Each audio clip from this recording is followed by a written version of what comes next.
এবং আসিয়ার যারা হত্যাকারী তাদের যাতে এখানে বিচারের আওতায় আনা হয়।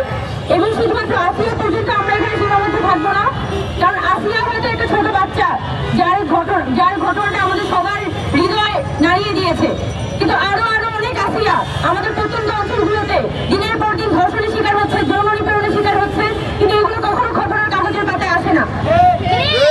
আমরা এমন বাংলাদেশ চাই যেখানে আমাদের প্রতিদিন কোনো আসিয়ার জন্য নামতে হবে না। আমাদের ল থাকবে, আমাদের বিচার বিভাগ থাকবে, আমাদের আইন বিভাগ থাকবে।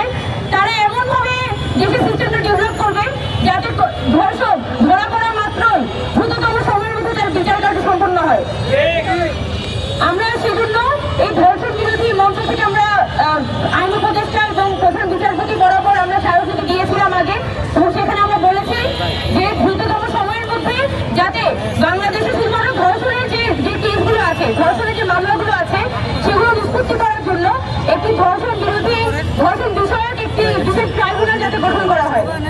কাজ হবে শুধুমাত্র বাংলাদেশে যে হাজার ধর্ষণের ঘটনা, 10 থেকে 20,000 ধর্ষণের কেস আটকে আছে, আরো অনেক বেশি হবে। এই ধর্ষণের কেসগুলো যাতে তারা সলভ করতে পারে। কিন্তু সত্যি কথা বলতে বাংলাদেশে আসলে প্রশাসন এতটা ইনএফিশিয়েন্ট।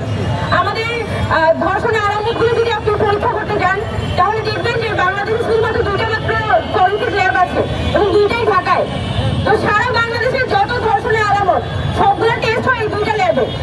তাহলে আপনি কিভাবে করে ধর্ষণের এই যে তদন্তটা সম্পন্ন করবেন, আর কখনই বা এখানে বিচার হবে, আর কখনই বা এখানে রায় হবে, আর কখনই বা শাস্তি হবে? এই পুরো যে প্রসেস, এই যে একটা লেন্দি প্রসেস,